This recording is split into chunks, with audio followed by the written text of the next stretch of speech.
Días. Me es muy grato darles la bienvenida a nuestra sesión de bioética y ética clínica de Médica Sur. Hoy, 21 de febrero, es la tercera edición y proyecta la cuarta edición de nuestro día que le llamamos de la bioética y la ética clínica en nuestro hospital. Hoy, 21 de febrero, es un día muy significativo para nuestra institución, en la que, además de escuchar una magnífica conferencia de nuestro invitado especial, el doctor Joseph Fins, tendremos y permitiré presentarles nuestro modelo de ética clínica y especialmente el grupo colegiado de ética clínica en Médica Sur. Para dar inicio a nuestra presentación, me gustaría mucho agradecerle al doctor Octavio González Chón y al doctor Arturo Mendoza, director médico y presidente de la Sociedad de Médicos, su apoyo, y más adelante tendremos la intervención de ellos.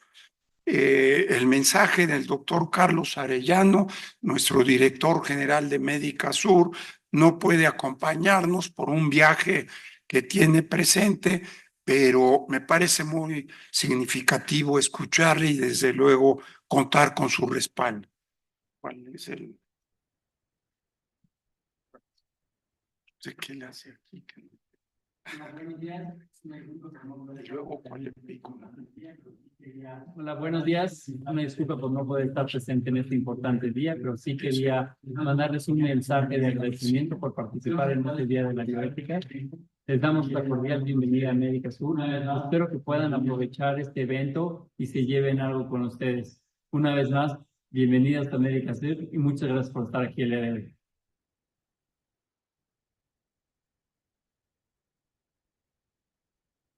Sociedad de Médicos, su mensaje de apertura a este magno evento.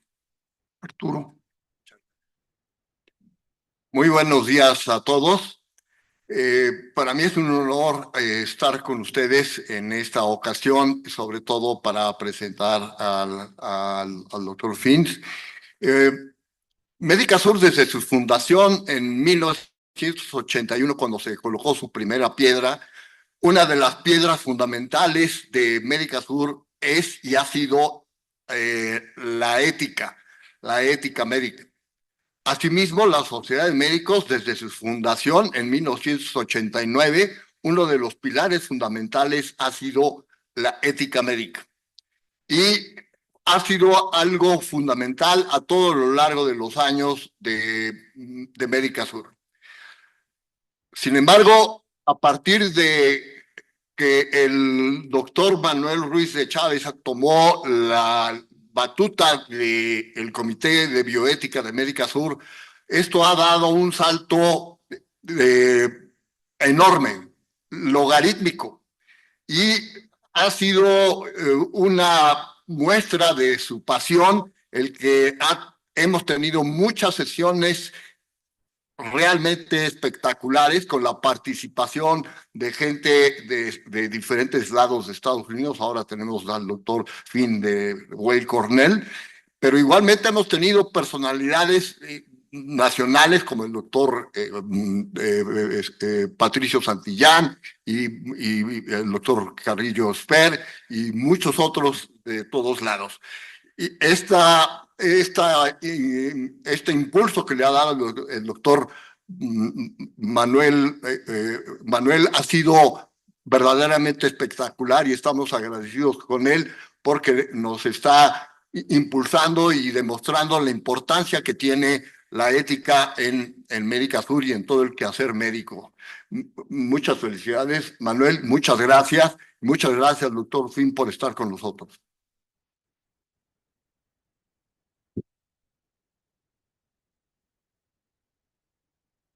Gracias, Arturo. Y aprovecho, quisiera destacar en lo que sube al estrado el doctor Raúl Carrillo Sper, saludar al doctor Guillermo Castorena, y a José Ángel Gutiérrez Marcos, los dos expresidentes de esta sociedad de Buenos médicos. días a todas y Le todos dejo la ustedes. palabra al Soy doctor Juan Carrillo Esper. Como ven ustedes, presidente de nuestra Academia Nacional de Medicina, y agradezco su presencia y participación en muchos eventos acá en Médica Sur sobre ética clínica. Gracias. Muy buenos días a todas y a todos ustedes. Antes que nada, agradecer al doctor Manuel Ruiz de Chávez por esta amable invitación para que la Academia Nacional de Medicina participe en este Día de la Bioética en la Fundación Médica Sur. Bueno, esto va de la mano al trabajo que ha realizado la Academia Nacional de Medicina desde hace muchos años. La bioética en México nació en la Academia Nacional de Medicina. Grandes personajes que impulsaron este aspecto tan importante, no nada más en la medicina, sino en la vida cotidiana, fueron miembros y muchos de ellos presidentes de la Academia Nacional de Medicina. Baste mencionar al maestro Soberón, que fue uno de los grandes impulsores cuando en nuestro país había muy poco de esto, o prácticamente no había nada, un movimiento muy pequeño que se iba desarrollando, no tenía la caja de resonancia para llegar a todo el país, y gracias al maestro Soberón y luego más médicos que se fueron sumando y posteriormente otras áreas de las ciencias, de la tecnología y de las artes se sumaron al movimiento. El doctor Manuel Ruiz de Chávez es un ejemplo, miembro distinguido de la Academia Nacional de Medicina y en su momento también miembro de Conbioética, que la dirigió por muchos años con grandes resultados y que ayudó a poder solidificar las bases y el crecimiento de esta área tan importante en nuestra vida cotidiana. Así que bueno, este es un día de celebración, felicitar al doctor Ruiz de Chávez por el gran trabajo que ha realizado, no nada más aquí en la institución, sino fuera de ella, y en especial porque aquí en Médica Sur, el doctor Ruiz de Chávez, desde que ingresó como coordinador del Comité de Bioética, le ha dado un impulso muy importante, más allá de las fronteras institucionales, porque lo que él hace aquí se ha difundido no solamente en otras instituciones médicas, sino en otras áreas, como les comentaba, de la ciencia, la técnica y las artes, todas estas inmersas en lo que es la bioética. Así que muchas felicidades, doctor. También mi felicitación al doctor Misael Uribe, que ha favorecido el desarrollo de esta área tan importante de nuestra actividad cotidiana, de la vida cotidiana. Y bueno, estoy seguro que esto seguirá creciendo, este movimiento, y que dará grandes resultados. Muchas felicidades, doctor, y como usted ya lo sabe, la Academia Nacional de Medicina lo apoyará en todos los proyectos encaminados, no nada más a este aspecto, sino a todos los que están relacionados al mismo. Gracias, doctor. Buenos días a todas y a todos ustedes. Doctor Fink, bienvenido a México.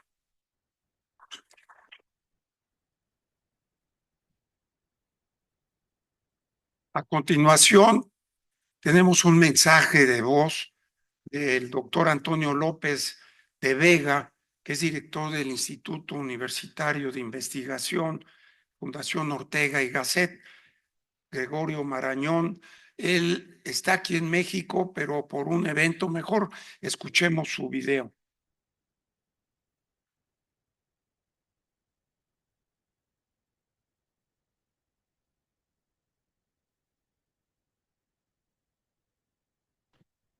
Buenos días a todas y todos ustedes. Soy Antonio López Vega. Envío estas palabras para disculpar mi ausencia esta mañana en la tercera edición del Día de Bioética y Ética Clínica en Médica Sur Ideal, como habría sido mi deseo. Trasladarles que he tenido un contratiempo familiar que me impide estar con ustedes y mi reconocimiento, afecto y amistad con el doctor Manuel Ruiz de Chávez, que lidera esta edición del Día de la Bioética y la Ética Clínica Médica Sur Ideal, que lleva el nombre de la medicina mexicana por el mundo y a quien tanto afecto y admiración profeso. También mi afectuosísimo saludo a Joseph Fins, amigo directo marañoniano y intelectual, al que tanto he seguido desde nuestra amistad hace ahora ya algo más de una década.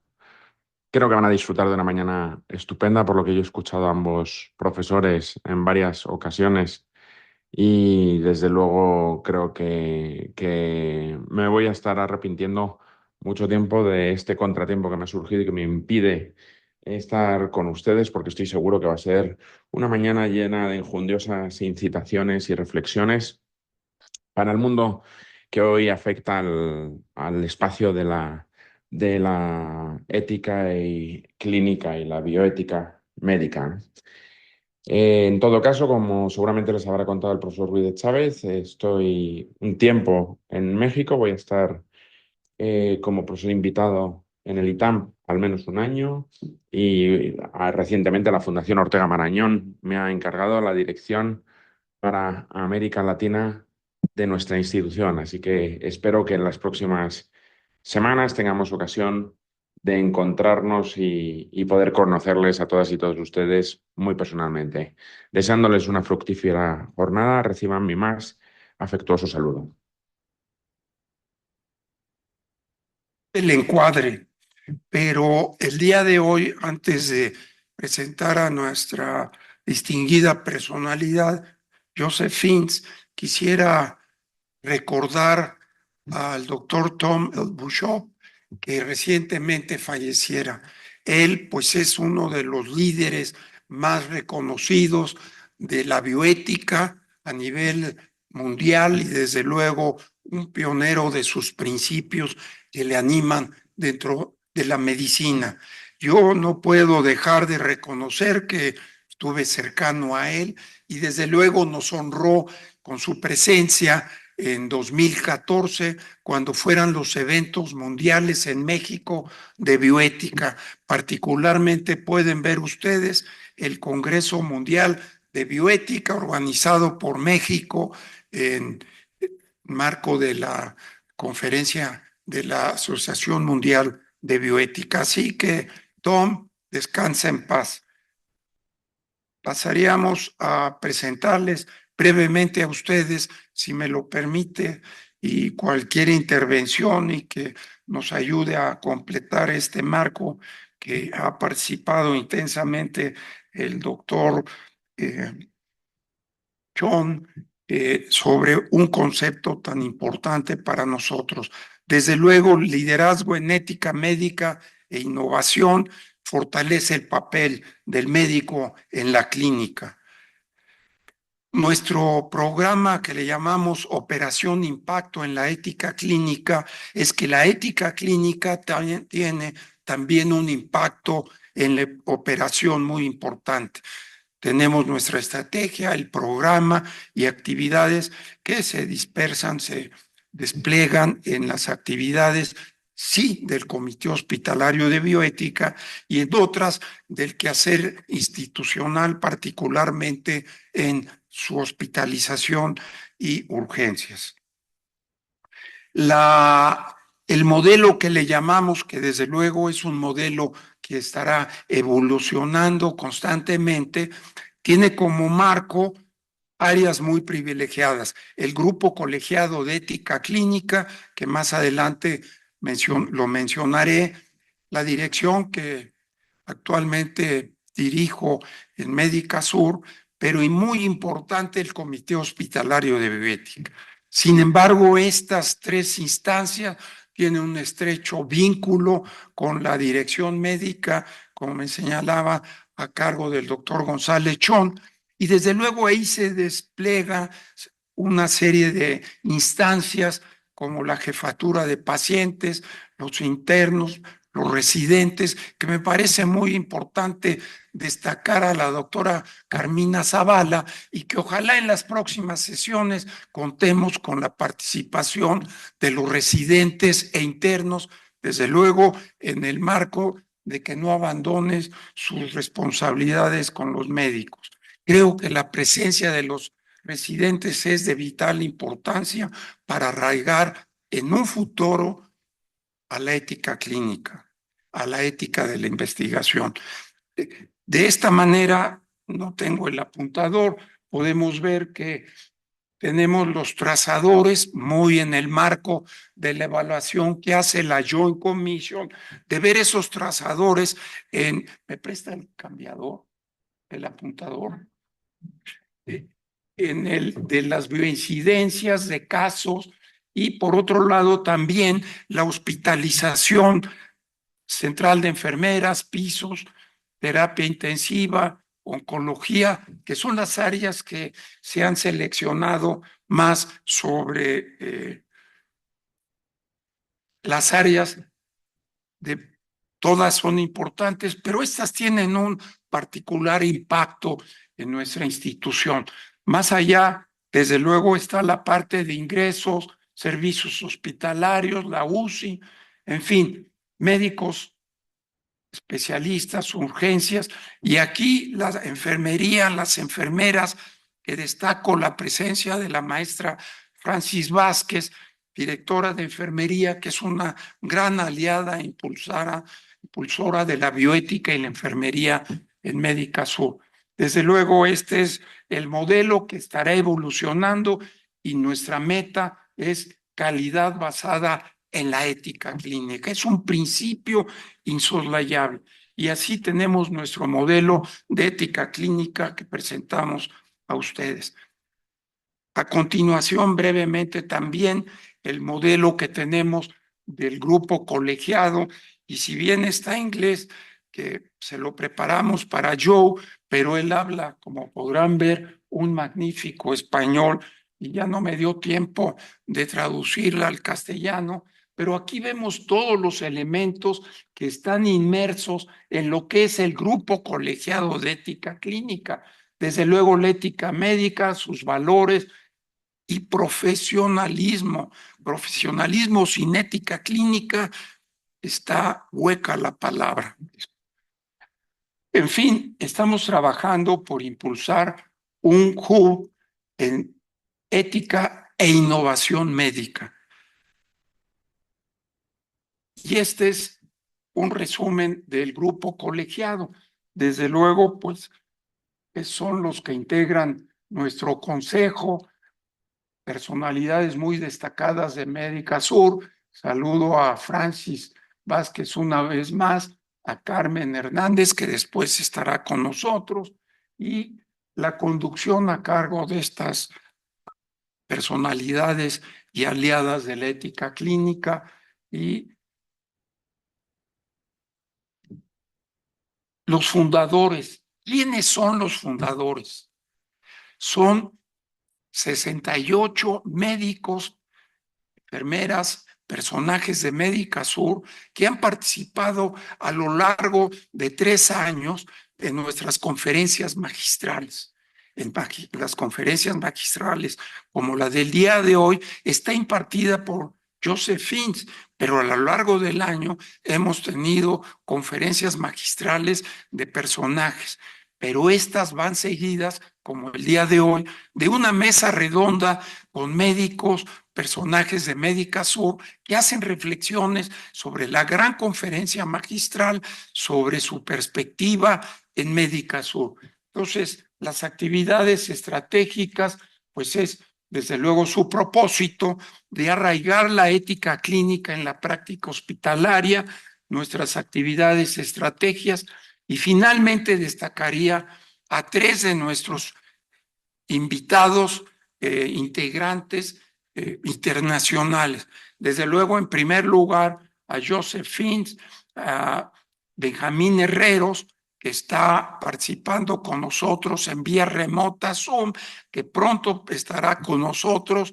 Me ha prometido estar aquí en México. Él reside en Madrid y tiene una actividad muy intensa, como es la maestría de bioética en el marco de la Fundación Ortega Marañón. Entonces, Benjamín Herreros, psiquiatra, médico, es un bioeticista, un apasionado de la ética clínica, y nos va a acompañar.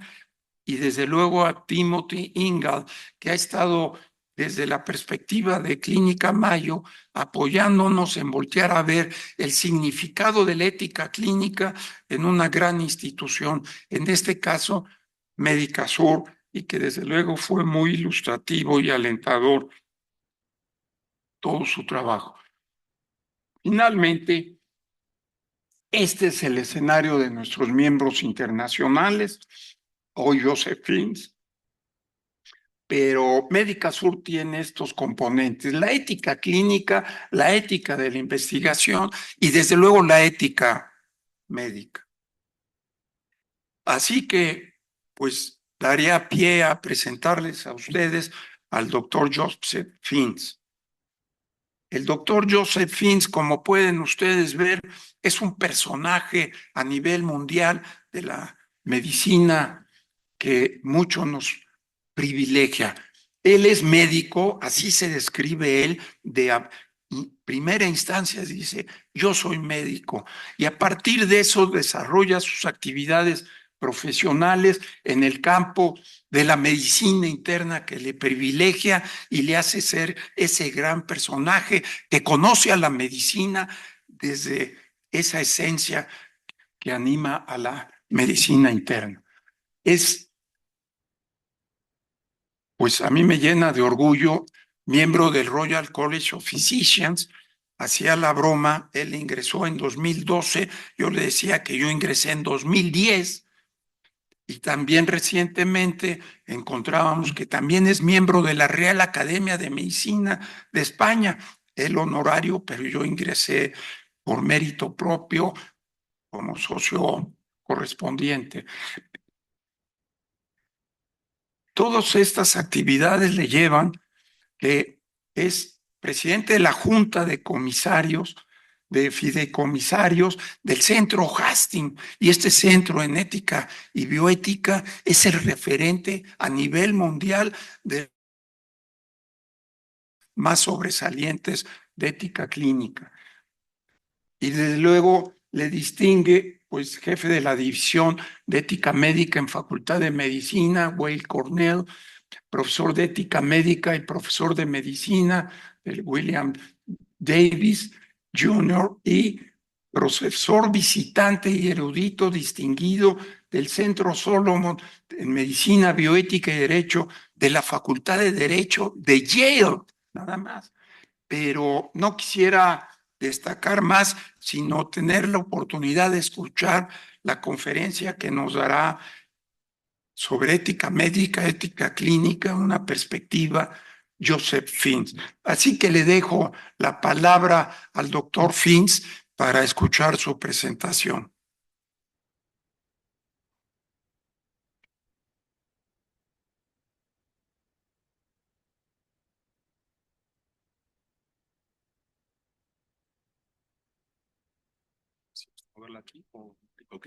Yo tengo. Muchas gracias, Manuel, muchas gracias, y a todos vosotros.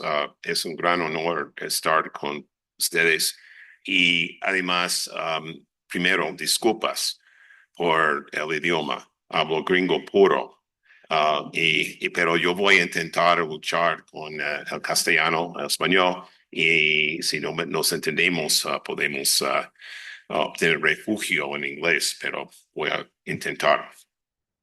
Lo que quiero hacer hoy es una cosa de mis objetivos, es hablar de nuestra experiencia en New York Weill Cornell Medical Center y la historia de nuestra formación, porque cada comité, cada programa tiene su propia historia de origen, y los orígenes es importante para tener una guía para el futuro. Yo voy a compartir unos datos de nuestra experiencia y hablar de nuestro método y el proceso institucional, como analizar casos clínicos, que es poquito distinto que lo que es normalmente corriente. Hablaré de la pregunta de credenciales de las personas que hacen las consultas, porque es un campo y hay unos estándares que están muy importantes. Y voy a concluir con la relación entre el comité ética con la gerencia de nuestra institución y la importancia de ser parte de la institución, pero a la misma vez de tener bastante independencia para hablar lo que debe estar decidido. ¿Ok? Nuestro contexto, nuestro hospital está ligado con Weill Cornell Medical College, y nuestro hospital fue fundado en el reino de Jorge III de Inglaterra. en 1771. Si visita, si quiere visitarnos, puedo mostrarte el charter que está firmado por el rey. Dice el rey de Inglaterra, Irlanda y lo demás. Es muy inglés. Tenemos como 1000 camas y un poquito de nuestra historia que pertenece a la bioética. Y hay dos cosas que son muy bien importantes. La primero es que el origen de consentimiento informado fue nacido, ¿me entiende bien más o menos? Ya, ok. Fue nacido en nuestro hospital. Y hay un caso se ve aquí, Schlowendorf contra la Sociedad del New York Hospital. Antes de ser New York Presbyterian, fuimos New York Hospital. Fue una señora que enseñó la guitarra y voz y vino de San Francisco después del terremoto en San Francisco y vino a nuestro hospital para tener una examinación abajo de la anestesia. Y sin su permiso recibió una histerectomía y fue una litigación y aquí es el caso. Y lo que pasó después de unos niveles llegó a nuestro New York State Court of Appeals, que es el juez más alto en nuestro estado. Y Benjamin Cardozo, que después pasó al New York US Supreme Court, escribió esta decisión que es el basis moderno para consentimiento informado, que cada persona de que es mayor, que tiene capacidad, tiene el derecho, hablamos de derechos, right? A determinar qué puede pasar con su propio cuerpo.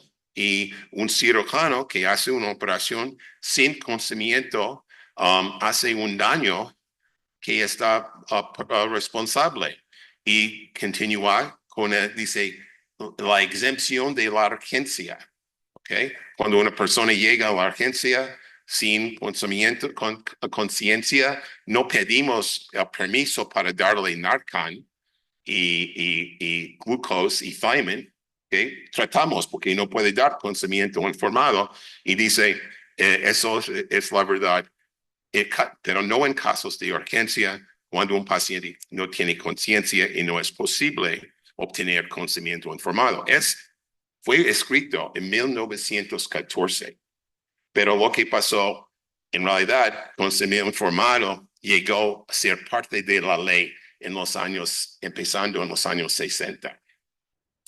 En 72, mi profesor, y tenemos un neurocirujano aquí, otros neurólogos, fue Fred Plum, quien era neurólogo en Cornell, y él escribió sobre the persistent vegetative state con Brian Jeanette, que era neurocirujano en Glasgow.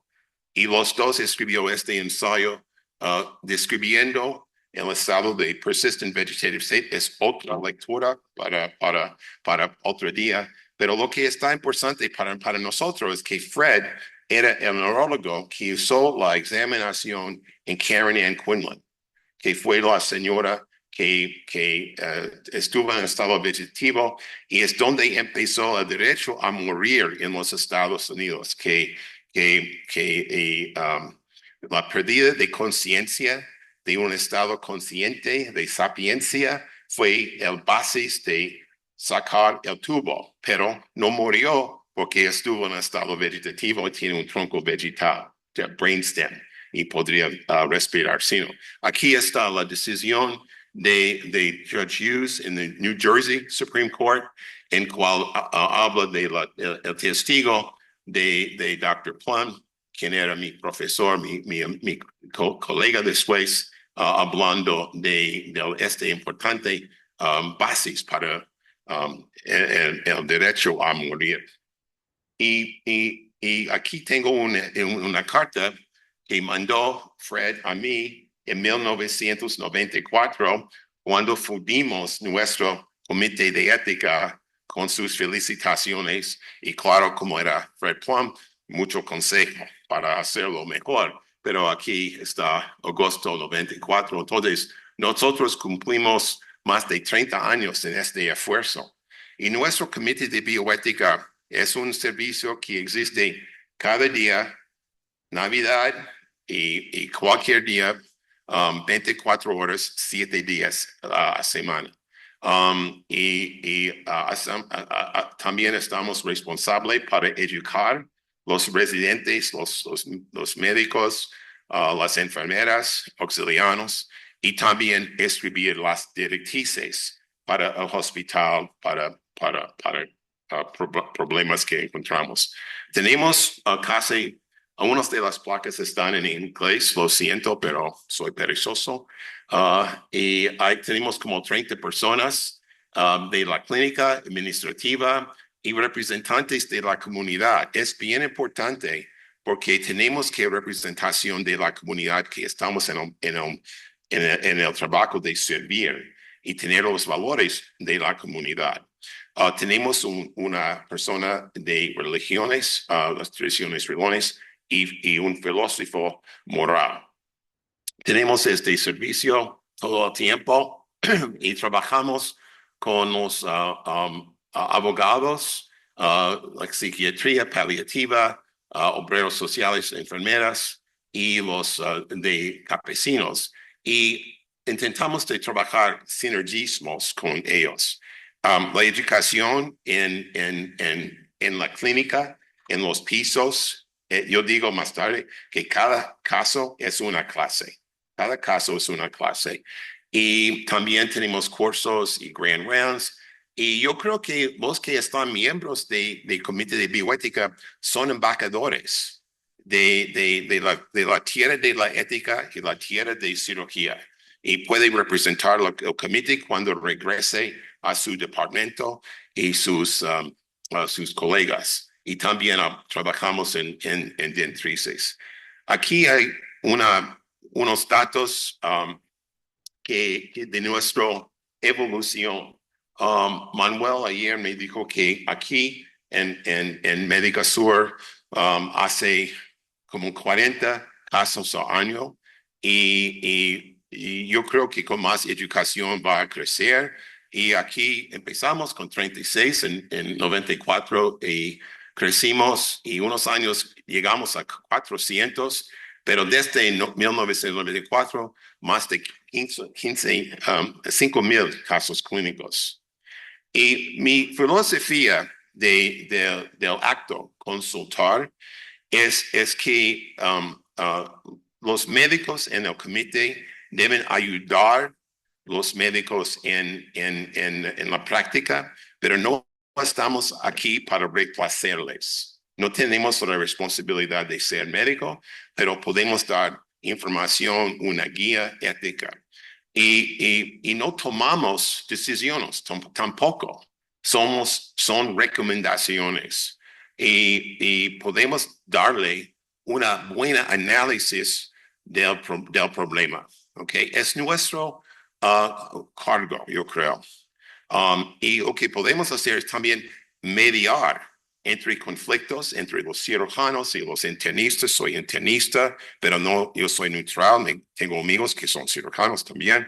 Y mediar conflictos entre el equipo clínico y los pacientes. Y algunas veces el comité puede hacer un nivel de las estructuras del poder, porque las familias no tienen bastante poder, quizás no entienden los detalles del caso, hay una mala comunicación y podemos ayudar de abrir la conversación. Y hay unos modelos de hacer las consultas. Puede ser un consultar solo, un individual, un comité o una mezcla. Y yo creo que mezcla es la mejor manera de hacerlo. Y es importante porque necesito comités y necesito consultores y para tener una sinergia.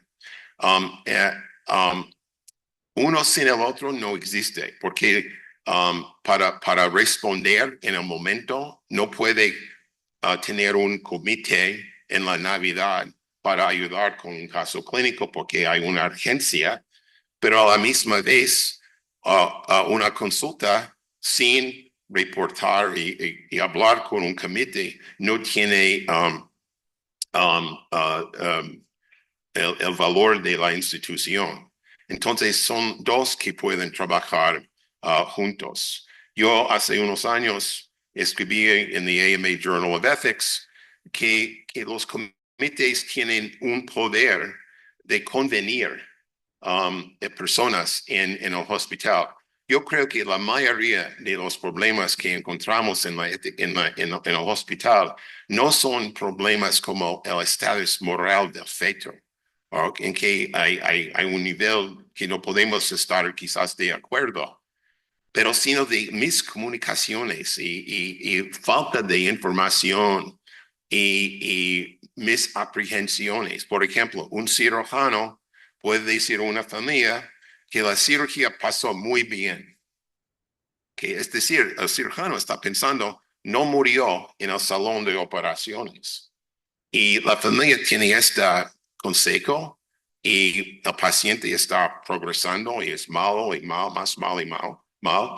Y siempre está pidiendo más tratamiento que quizás tiene una futilidad. ¿Dónde viene la esperanza? No solo por ser un pariente del paciente, pero además del comentario del cirujano que la cirugía pasó bien.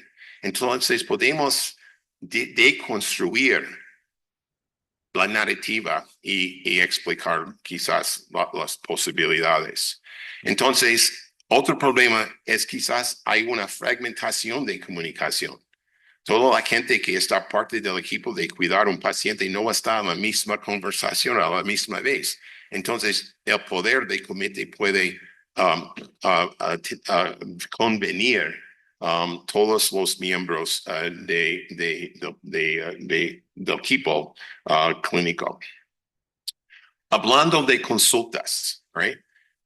Es bien importante que no deben ser informal. Una charla en el pasillo es un riesgo para todos. Siempre cuando tenemos una consulta,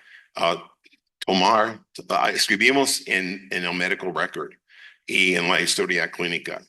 Y el consultor es responsable hacerlo. Tenemos un proceso y es como un recuerdo de un hematólogo en la historia clínica también, misma cosa. Y es bien importante. Pero en nuestro grupo, cada semana tenemos, se llama, un clase magistral, masterclass, en cual los becarios, los ayudantes presentan los casos, la complejidad a uno de nosotros más mayores como un masterclass, como si fuera un violoncello y está con Pablo Casals o Pau Casals para escucharle y darle consejo y feedback. Tengo unos datos poquito antiguos, pero puede mostrar los tipos de casos. La mayoría de los casos son de intensivo, abajo, y que pertenece al final de la vida. Trabajamos también, tenemos un servicio de paliativos, pero hacemos distintas cosas también. Conflicto en familia, rechazo de tratamiento, el comorbidity de problemas de psiquiatría y médica en pediatría y lo demás. Y quizás 10% es un enfrentamiento entre distintos grupos de médicos que no están de acuerdo del futuro. Hace unos años escribimos un ensayo para the Joint Commission, American Journal of Medical Quality, sobre una manera de notar cómo son los casos. Y aquí yo puedo compartirlo con Manuel para sus colegas.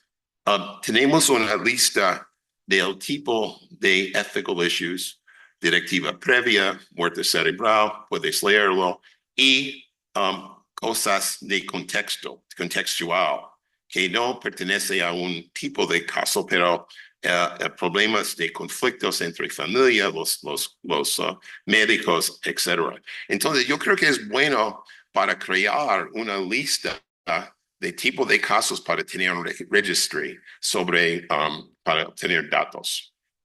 Yo dije antes, cada caso es una clase. Aquí es una versión de mí mismo, más joven, enseñando a los residentes y los alumnos con mi colega Kathy Akers, quien era enfermera. Siempre hemos tenido enfermeras en nuestro equipo, que es bien importante.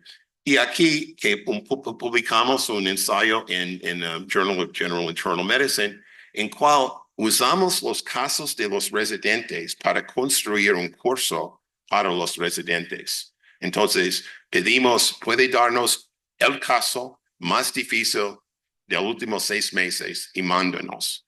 Y después de recibir los casos, construimos un currículo alrededor de sus propios casos. Entonces, si estamos hablando de un rechazo de tratamiento, tenemos un caso del propio residente. Entonces, hablamos de rechazo de tratamiento, consentimiento informado, lo que sea, y el residente puede presentar su propio caso. Es bien importante para los jóvenes porque no es un caso que yo estoy escribiendo como si fuera ficción, un parable, un parable, pero es algo que pasó en realidad y los residentes pueden expresar su propia angustia y confusión cuando presenten los casos. Pero no todos los problemas éticos que encontramos en la clínica llegan a comité de ética. Y hace unos años nosotros hicimos unos estudios sobre lo que encontramos en los pasillos, en el tratamiento cotidiano. Y hablé con Manuel ayer de los hospitalistas, que no sé si existe aquí o no, pero son los médicos que están en el hospital, están responsables para cuidar a los pacientes, no los privados, pero los que están dentro. Y hicimos un estudio de la frecuencia de problemas éticos que encontramos solamente haciendo rounds en la clínica.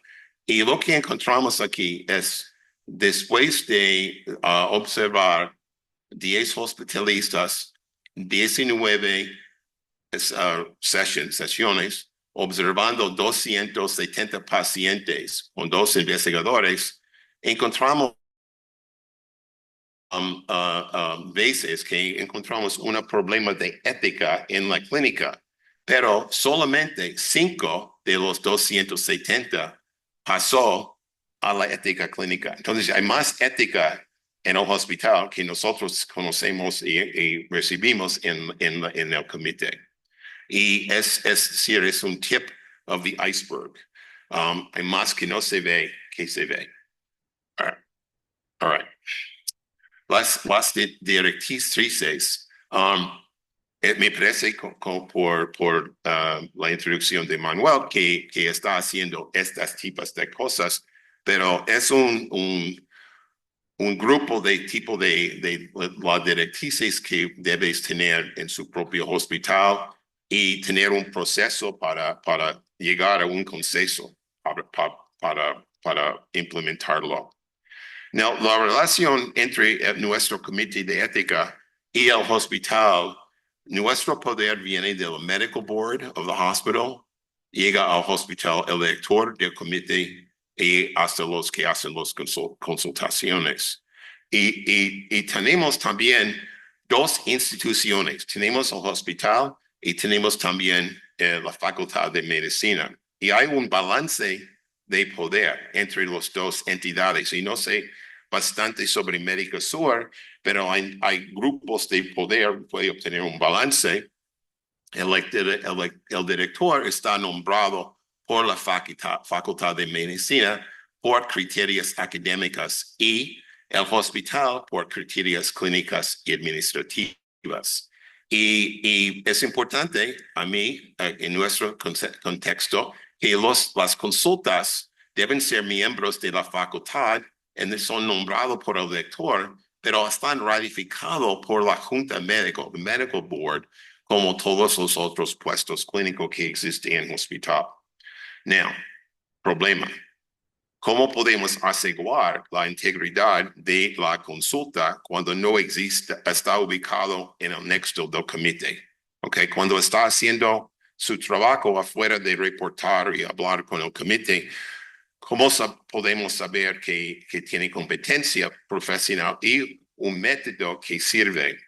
Y también puedo compartir los datos de los papeles aquí, pero yo voy a proponer lo que he describido como pragmatismo clínico que viene del filósofo John Dewey de los Estados Unidos. Era una teorista de la democracia y educación y muy interesado en el intercambio entre la ciencia y las humanidades. Y escribí unos ensayos en el Kennedy Institute of Ethics que puede compartir, pero lo que es importante es que es la integración de la teoría y la práctica. Y en vez de principalismo de Tom Beecham, de quien Manuel habló, y Jim Childress, que es un proceso más deductivo, de tener un principios y aplicar los 4 principios, right? Autonomy, beneficence, non-maleficence, and justice al contexto. Nosotros empezamos con el contexto y buscamos alrededor los principios. Y es como la práctica de medicina, ¿ok?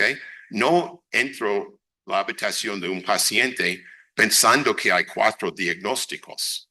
There are 4 diagnoses. No.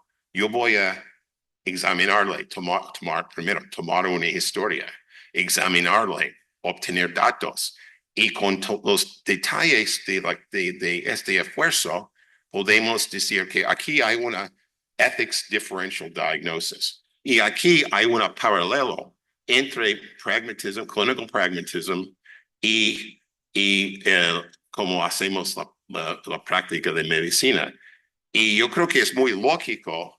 Además, se puede enseñarlo a los alumnos y los médicos que están formados en el proceso de diagnósticos. Yo sé que soy norteamericano y hay muchas cosas pasando entre Norteamérica y los demás del mundo y con México. Y va a decir, el pragmatismo es una cosa muy norteamericana. No vamos a escuchar a ellos. Pues, yo voy a decir que hay un intercambio entre John Dewey y Ortega y Gasset. Y aquí publicamos con Diego Real de Azúa, quien es un español, que era un vicario, Pablo Rodríguez del Pozo, quien es un argentino, que enseña con nosotros en Doha, un ensayo en León que está publicado por Diego Gracia, entre la convergencia entre Dewey y Ortega y pragmatismo en la tradición política de España. Okay. Clinical pragmatism se puede hacerlo también con los alumnos también. Okay. ¿Quién puede hacer las consultas? Okay. Y en nuestro hospital tenemos un proceso de credencial los que hacen las consultas. Y tenemos normas y experiencia y educación. Y aquí se ve, tenemos unos niveles, una consulta ayudante, asociado y mayor, y tenemos el número de casos clínicos que han hecho y su educación, y para llegar a ser un senior clinical ethicist, 250 adultos o 100 de niños. Puede cambiar los números, pero es decir que tener un progreso de expectaciones para lo que está con más responsabilidad. Los que son a nivel de asociado y mayor pueden hacer supervisión a los jóvenes. Y es como assistant professor, associate professor y full professor. Y estamos publicado en the Journal of Clinical Ethics. Y es exactamente el proceso que usa nuestro Medical Staff Office para credenciar nuestro grupo. Y cuando está haciendo credenciales para un hematólogo, tiene criterio. Para los eticistas, tiene criterio que están publicados y tuvo peer review. Después de la competencia de la consulta individual, es también el proceso de cómo asegurar la institución de la integridad del comité de bioética. Y hay unos niveles aquí, y yo voy a marchar por este proceso. Tenemos una pedida para una consulta. Tenemos las personas que son ombudsman, son representantes de pacientes que reciben todos los quejas en el hospital y problemas. Y después nosotros recibimos una llamada, hay una paciente y tiene un problema con lo que sea. Tenemos al consultor y está repasado dentro de la división y después presentamos los casos, unos de los casos al comité de ética, no todos porque tenemos 300, 400 casos al año y después cada año vamos a reportar, a hacer un reportaje a la gobernancia del hospital. Okay, empezamos. Son un poquito antiguo foto de nuestro grupo que ha cambiado, pero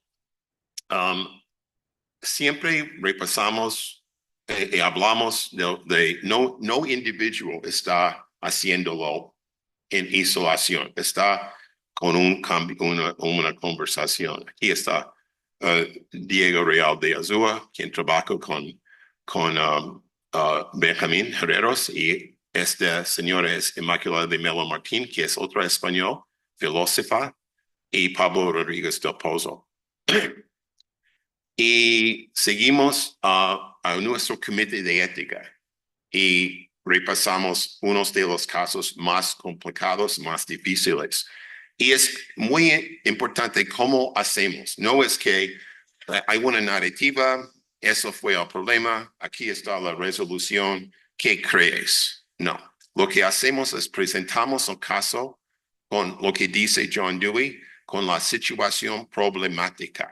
¿Qué fue la pregunta con cual empezamos la investigación del problema? Y Dewey dice que la recognición de la situación problemática hace posible el proceso de inquiry, de investigar. Algunas veces hay problemas que no se nota, que sigue sin analizar.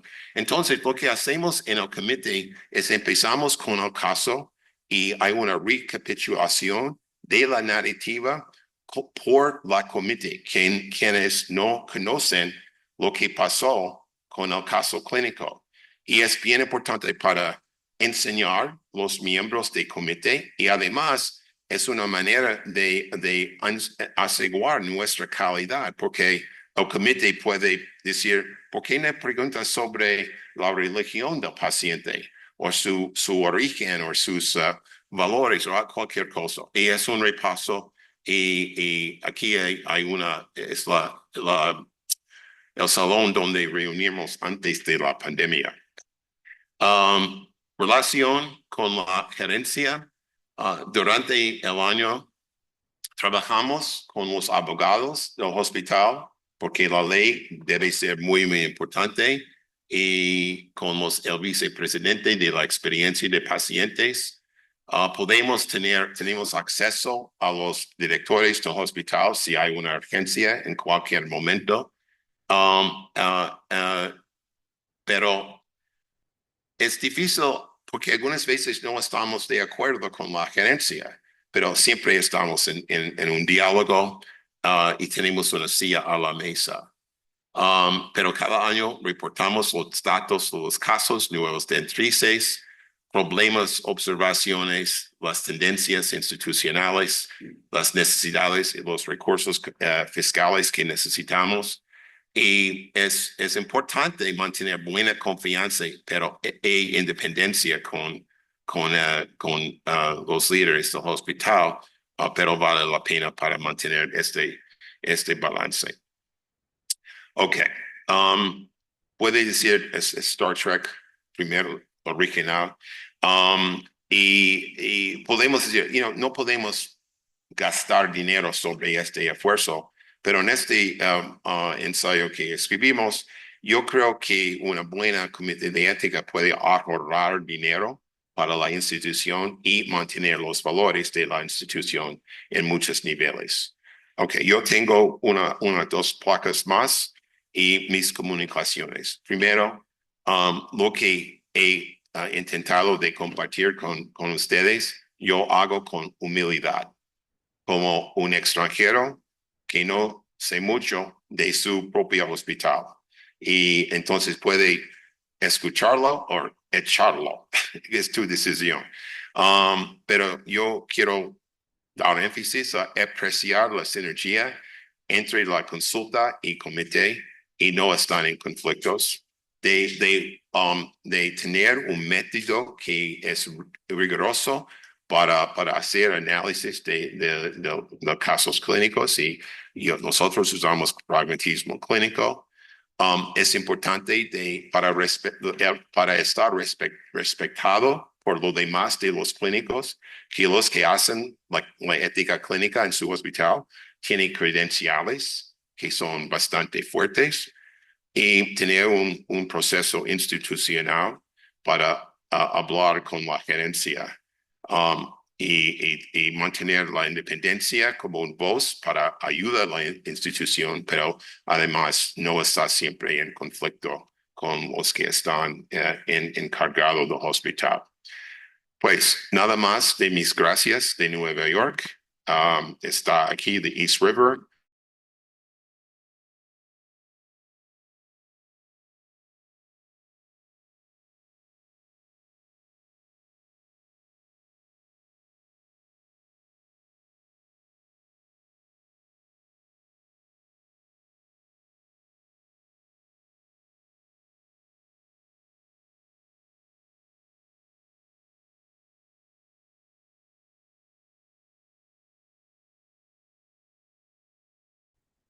Le diría al doctor Octavio González Chón pasar a coordinar la mesa redonda que, como comentaba a ustedes, va a versar en relación a lo expuesto por Joseph Fins. Esta mesa redonda está integrada por personalidades. Octavio, si gustas acompañarnos, y invitaría al doctor Ramiro de la Garza, a la doctora Carmen Hernández, al doctor Guillermo Castorena y a la maestra Francis Vázquez. Entonces, el propósito, como señalaba, de la mesa redonda es justamente voltear, hacer reflexiones sobre la conferencia magistral en este momento de Joe Fins. Entonces, creo que va a ser una mesa muy rica en su diálogo. Yo te agradecería si acompañas al doctor Octavio González Chón en la moderación de la mesa. Octavio. Sí,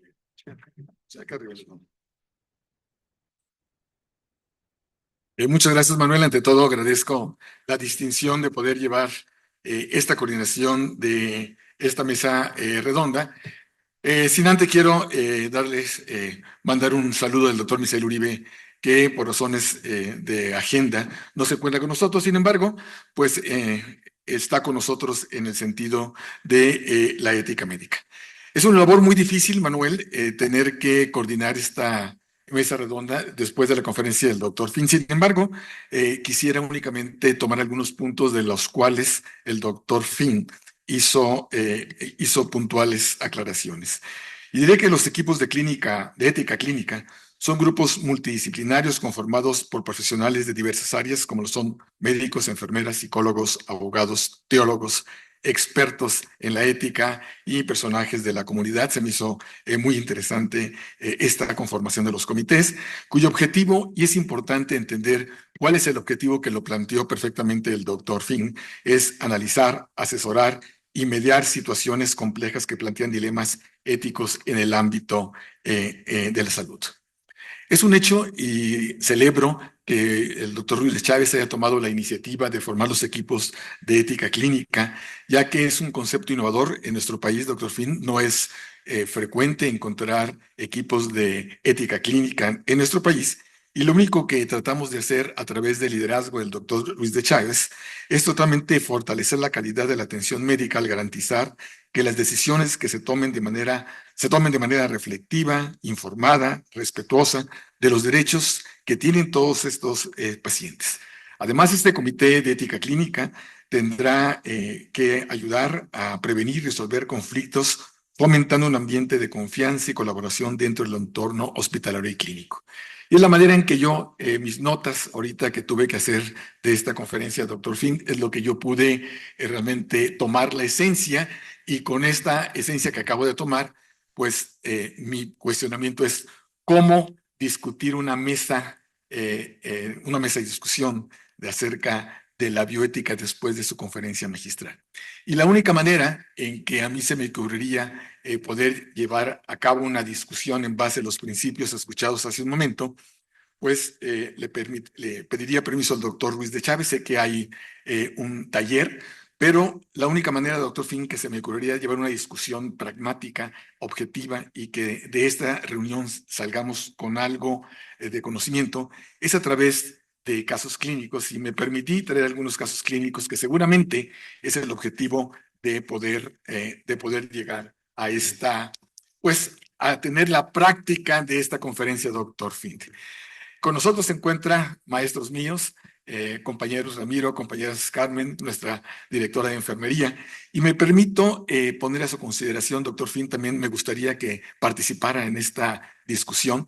Me permitiría poner un caso clínico. Sé que lo que expuso usted no es un caso clínico como tal, sino tiene un estudio más importante y tener una documentación más importante. Sin embargo, en el espacio de los 50 minutos restantes, trataré de abordar uno o varios clínicos que tengo preparados para aquí. El primer caso clínico, y teniendo aquí a nuestro grupo de expertos, diré, voy a poner una situación detallada y voy a poner el primer caso clínico, si están ustedes de acuerdo, los panelistas. Se trata de una paciente de 68 años de edad con cáncer metastásico avanzado que ha sido sometido a múltiples tratamientos sin respuesta positiva al mismo. El equipo médico recomienda la transición a cuidados paliativos para mejorar la calidad de vida, mientras que la familia insiste en continuar con terapias agresivas con la esperanza de una posible recuperación. Obviamente son situaciones que día a día los encontramos los que nos manejamos la práctica clínica, y tengo dos desafíos. El primer desafío es el enfrentamiento entre la visión médica basada en evidencias y la esperanza o miedo de la familia, y el segundo desafío es la dificultad de aceptar que en ciertos casos la continuación del tratamiento puede ser contraproducente. Y aquí preguntaría a nuestros panelistas cuál sería la intervención del equipo de ética clínica. La pregunta número 1. Tendríamos que hacer una reunión de consensos. Empezaría por el doctor Ramiro del Valle y seguiría en ese orden. Ramiro.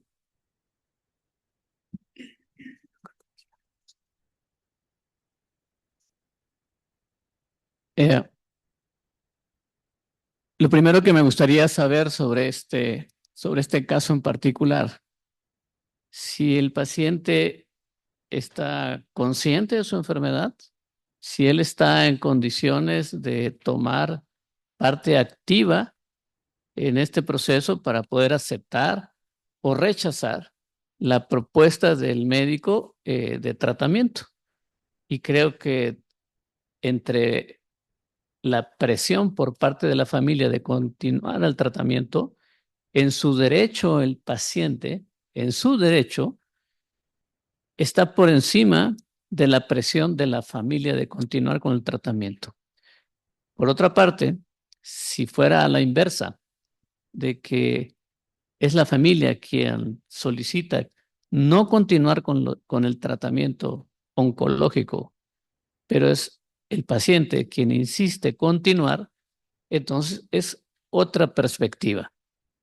El derecho a la salud física, el derecho a la salud mental en el contexto de una enfermedad maligna no curable y dependiendo del estadio de esta enfermedad, pues se tiene justamente que evaluar, idealmente desde el seno del comité, si se está en los límites o ya incurriendo dentro de un contexto de abuso terapéutico. Esa sería mi opinión.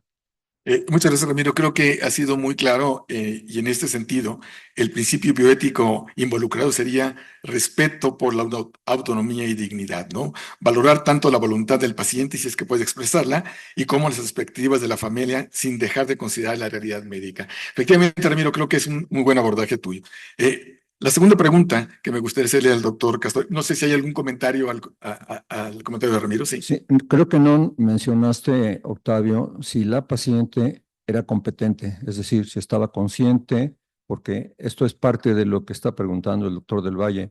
¿Realmente ella tuvo la oportunidad de opinar o no? Es correcto.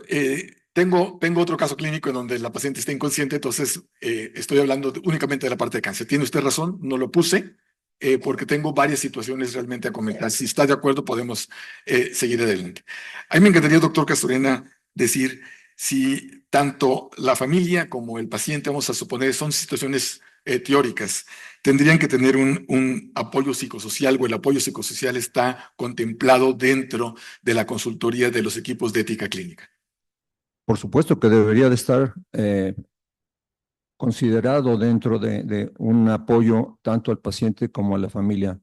Pero aquí la disyuntiva es llevarlo a una unidad de cuidados paliativos o mantenerlo en una unidad en donde principalmente se está tratando de proveer algún tratamiento causal al paciente.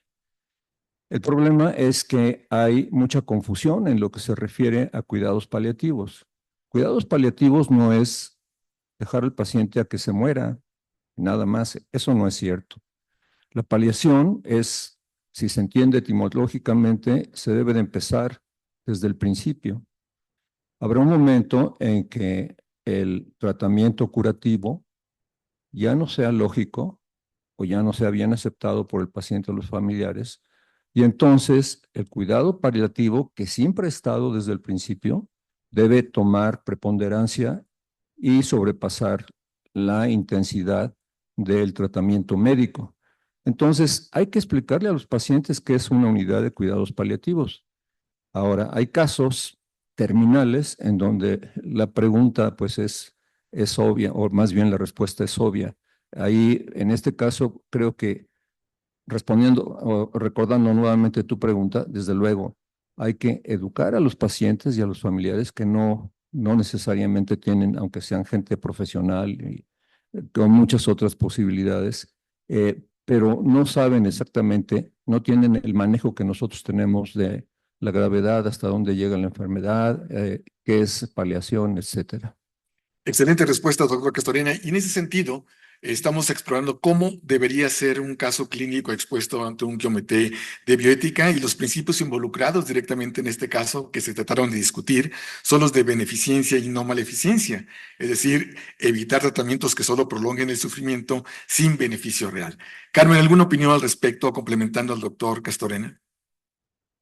Pues es una situación muy particular, la de cada paciente, ¿no? Definitivamente, el caso que nos está presentando, pues el principio fundamental es conocer si la paciente ha tenido lugar en esta decisión y si tiene toda la información.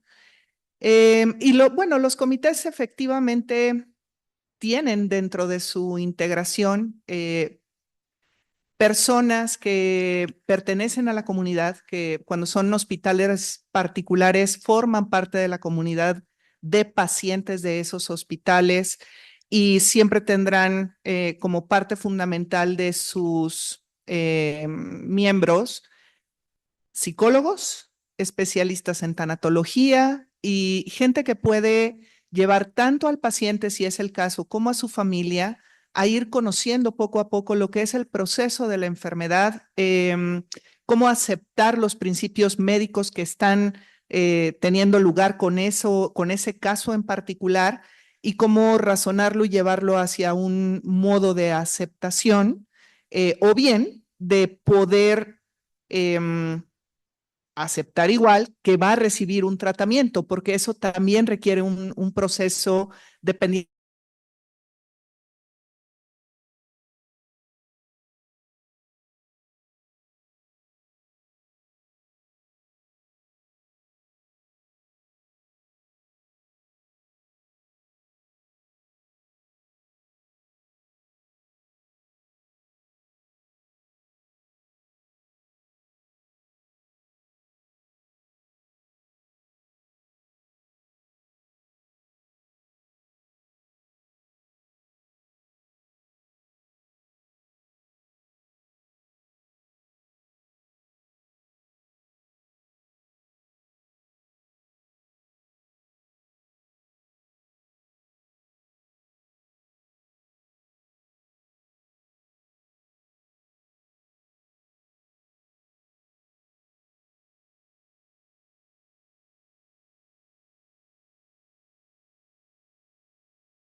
Torena, debemos tener bien definido qué son los cuidados paliativos, porque en base a eso, nosotros como enfermería tomamos un papel muy importante.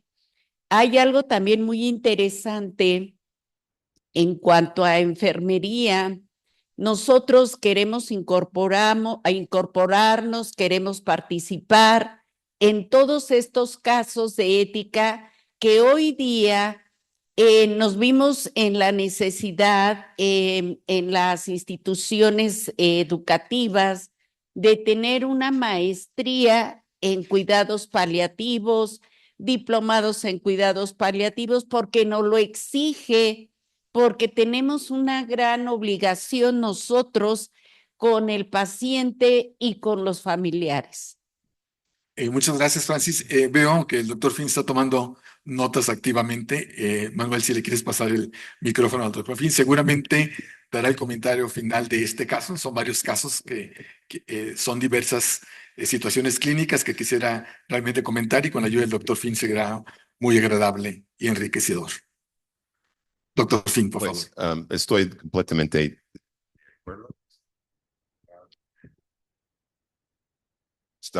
¿Está o no? Ya.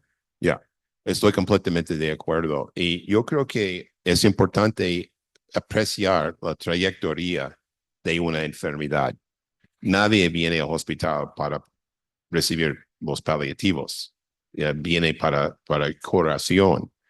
Y entonces, en mi experiencia, yo creo que algunas veces, la mayoría de las veces, los clínicos aprecian el proceso de la enfermedad antes de la familia o paciente. Y estoy de acuerdo, bien importante saber si tiene capacidad el paciente, o estamos en la zona de surrogate decision making para tomar decisiones por un otro. Pero yo creo que un proceso bien importante es reexaminar los objetivos de cuidados, the goals of care. Y los goals al principio y hay un arte de una transición de uno al otro. Y estoy completamente de acuerdo de lo que dijiste, de que de recibir los paliativos, no estar abandonado. Pero la mayoría de la gente cree que estamos abandonados. ¿No vas a curarme? ¿Por qué estoy en el hospital? Yo quiero estar curado. Entonces, debemos expresar y explicar que hay un cambio de los buenos. Al principio, bueno es curarle, pero cuando estamos en estas etapas de la enfermedad, es de protegerle de tratamientos que son desproporcionados. más daño que beneficio. Entonces, yo creo que es una manera de ayudar al paciente o la familia de entender que estamos en otra etapa ahora y lo que fue normal antes, ahora es mal para el bienestar del paciente. Otro punto, hablaré poquito de la autonomía. La broma sobre los 4 principios, aquí por lo menos en los Estados Unidos hay 4 principios, autonomía y 3 otras, pero no me acuerdo. Right? Y es importante que decimos en palliative care, yo escribí un libro sobre palliative care, called Palliative Ethic of Care, que la unidad de curar es la familia. Es más que el paciente, especialmente cuando hay una pérdida de competencia y la familia tiene que participar en las decisiones. Entonces, hay unos, y la familia puede tener culpa, tener, si yo he ayudado a mi madre más temprano, no pasará como pasó. Entonces, tenemos que buscar más no como un átomo. Estamos en una configuración molecular, no atomista.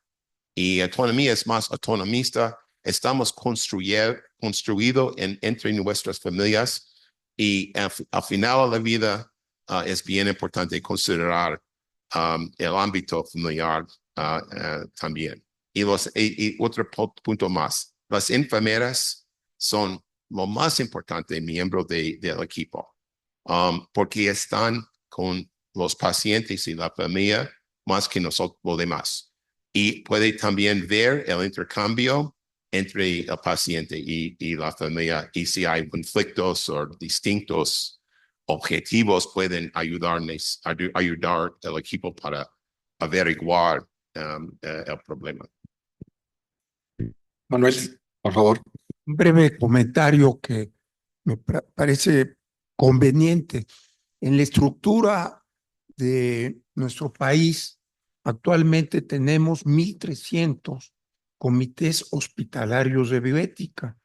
Estos comités están en los hospitales públicos, privados y de interés social.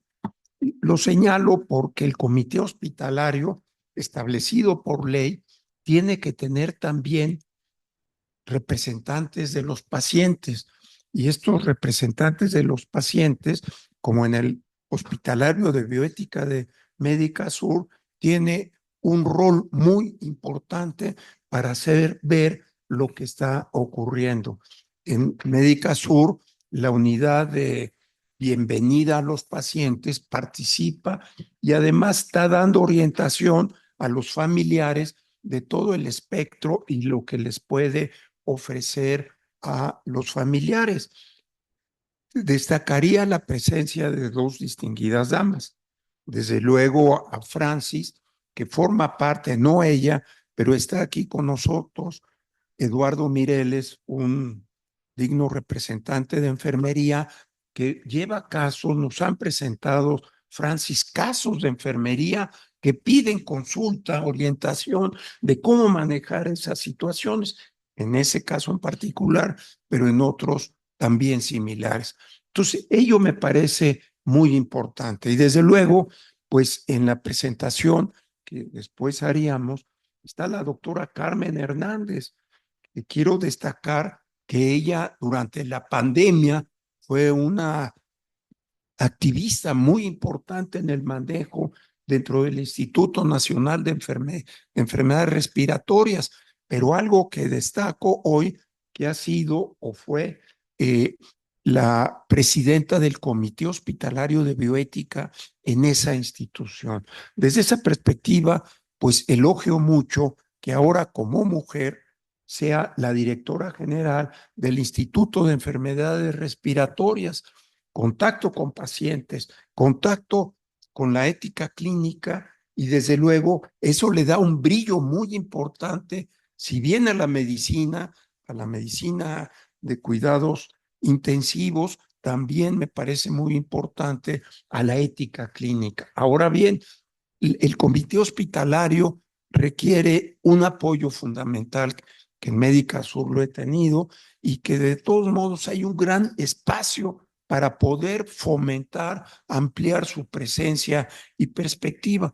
Es así que platicando con el doctor González Chón, con Octavio, veíamos la necesidad, no para que supla al Comité Hospitalario de Bioética, pero crear este grupo colegiado de ética clínica que nos apoye en consolidar la perspectiva de la ética clínica en un hospital tan prestigiado como Médica Sur. Entonces, el comité hospitalario se va a nutrir, va a recibir el apoyo, va a mandar pacientes y nos va a apoyar en consolidar el arraigo de la ética clínica en las diferentes especialidades y profesiones dentro de la medicina en nuestro hospital. Pero hasta aquí mi intervención. Muchas gracias, Manuel. Destaco uno de los párrafos del doctor Finn en su plática, que los comités o los equipos éticos o los equipos de ética clínica deben de actuar como mediadores para llegar a un acuerdo que respalde la dignidad o respete la dignidad y bienestar del paciente, documentando la decisión final y definiendo un plan de cuidados paliativos integral oficialmente dentro de un expediente clínico, no en un pasillo, no en una nota, sino es un comité que debe de tener el peso específico como cualquier comité hospitalario o de práctica hospitalaria. Bien. Quisiera pasar, después de haber terminado este caso clínico, me gustaría brevemente explorar un segundo caso clínico que seguramente Ramiro tiene amplia experiencia, no teórica, sino práctica, en el sentido de esta situación teórica que voy a presentar. Se trata de un joven de 30 años que sufre un trauma cráneoencefálico severo que resulta en muerte cerebral, confirmada por estudios clínicos y electroencefalográficos. Aunque el equipo médico informa a la familia sobre la irreversibilidad del estado, los familiares se oponen a la desconexión del soporte vital por motivos religiosos y emocionales. Aquí pongo dos desafíos. El primero es la discrepancia entre la interpretación médica de la muerte y las creencias personales y culturales de la familia. Y el segundo desafío que pongo es las necesidades de evitar el sobretratamiento que puedan generar angustia adicional y uso inadecuado de recursos. Esto es un caso que, aunque es teórico, pero son casos que tenemos de la vida diaria y que no es único y que en múltiples ocasiones nos hemos encontrado en diversas ocasiones a este tipo de situaciones. Concluyo que la familia se niega a desconectar a un paciente con muerte cerebral. Ramiro, tu especialidad como neurocirujano y como experto en la bioética. Mira, para ser experto en algo, yo siempre recuerdo o tengo presente que para ser experto en algo, la vida es muy corta. No puedes decir que eres experto en algo. Pero quiero aprovechar justamente este paciente en el área neurológica, porque también coincide mucho con gran experiencia que ha tenido en esto el doctor Finn. Y también me recuerda el libro clásico de Plum y Posner, del estado de coma, libro clásico para los estudiantes de medicina, y que lo lleva uno para siempre si además te dedicas a alguna rama ligada a las neurociencias.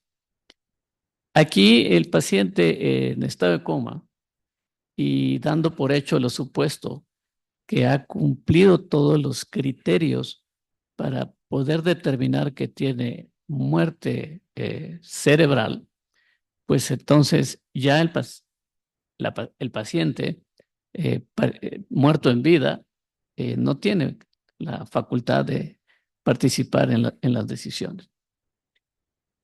Para empezar, el paciente ya perdió su derecho a la salud mental. Perdió su derecho a la salud cerebral. Ha estado bien definido el derecho a la salud mental de muchos años atrás. Las mismas Naciones Unidas inicialmente reconocieron el derecho a la salud en general y posteriormente el derecho a la salud mental, mental. Y actualmente siendo un eslabón entre ambos, la salud mental respecto a la salud cerebral, pues encontramos ante una situación donde el paciente no tiene mente, asumiendo por definición la mente, todos esos procesos conscientes, emocionales, que te permiten pensar, que te que te permiten imaginar, que te permiten recordar. Nada de eso existe, ya lo perdió. Entonces, sin duda, tiene que ponerse sobre la mesa si estamos ante una situación de abuso terapéutico o no abuso terapéutico. ¿Y qué es lo que tiene mayor relevancia desde el punto de vista ético legal? Si tú propones la desconexión del paciente, si es la familia la que tiene el derecho sobre el criterio médico establecido por comité de que el paciente tiene muerte cerebral, algo que es totalmente irreversible, y si tienes tú políticas públicas en tu país que te permitan aplicar eutanasia, porque de país a país cambia totalmente, no todos los países, sino todas las instituciones dentro de un mismo país tienen regulado o establecido el derecho a la eutanasia. Y siendo sinceros, más de uno de nosotros alguna vez ha desconectado a un paciente por piedad, a veces hasta por creencias religiosas propias, sabiendo que lo que estamos estrictamente consiguiendo en el ámbito médico es prolongando una agonía y que todo lo contrario es falsas esperanzas. Yo lo desconectaba. Muchas gracias, Ramiro. Es muy interesante y probablemente para quienes se encuentran en el auditorio y que nos acompañan de manera virtual, lo que este caso clínico trata de explicar es un principio involucrado, principio de los bioéticos, que es justicia y beneficencia. Proteger al paciente evitando intervenciones inútiles y la prolongación innecesaria del proceso de la muerte. Y creo que lo has explicado maravillosamente. El doctor Finn creo que tenía un comentario al respecto. Yo puedo esperar de la mesa redonda por ser respetuoso y después me voy. Muy bien, muchas gracias, doctor Finn. Doctor Castorena, tomó Ramiro un tema muy interesante. Y dentro de las funciones de los comités clínicos de ética va la parte de información y de empatía. Sería importante con la familia detallar el concepto, qué implica el concepto de muerte cerebral apoyándose en criterios médicos, legales, claros y también con compasión. Sí, por supuesto, es muy importante, ¿no? Es paramount, como diríamos. Pero aquí quiero destacar una cosa. La familia, pensando en un hombre de 30 años, a lo mejor es la esposa, tal vez los hijos que estarían muy pequeñitos para opinar, a lo mejor hermanos y padres. Ok, no necesariamente piensan igual. El problema es ese, ¿no? Por eso, tan importante juntar a todos y tratar de explicarles con bolitas y palitos qué es lo que está pasando con su paciente. Ahora bien, la decisión la tiene el responsable legal. Y ahí es donde a veces tenemos muchos problemas, sobre todo en el seno de este tipo de pacientes en terapia intensiva. Y finalmente la opinión que debe de prevalecer es la que está siendo legalmente responsable del paciente. A lo mejor en este caso la esposa, creería yo. Es muy difícil, pero de acuerdo en que hay que educar, decirles por qué la muerte cerebral no tiene reversa. Y segundo, algo muy importante en nuestro medio que se está desperdiciando es si era un paciente sano, en otro sentido, a lo mejor yo mandaría a la gente que se encarga de procurar para trasplantes, que tienen mucha experiencia en manejar estos casos, para incluso decir que la muerte de este paciente, que es una tragedia, puede ser un milagro para otros pacientes. Muchas gracias, doctor Castorena. Y seguramente tiene relación con Carmen, que voy a hacer la pregunta en este sentido. Dos cosas importantes. Importaría, Carmen, como comité de clínica ética, revisar si el protocolo de muerte cerebral se ha cumplido perfectamente. Y el segundo, sacando la respuesta del doctor Castorena, cómo abordar directamente a una esposa, a un familiar de alguien de 30 años, para que sea capaz culturalmente en nuestro país de aceptar una donación orgánica o multiorgánica en su caso? Bueno, hay una cuestión muy importante con casos como este, el caso de un joven con muerte cerebral, y lo principal es tener muy claros los conceptos de muerte encefálica, ¿no? O sea, es algo que los médicos en general, los grupos tratantes, dependiendo de qué área tengan, no sé qué le habrá ocurrido a este paciente, no necesariamente lo tienen en sí mismos tan claros. Y así también el protocolo a llevar a cabo para tener el diagnóstico preciso, legalmente fundamentado de que el paciente tiene muerte cerebral.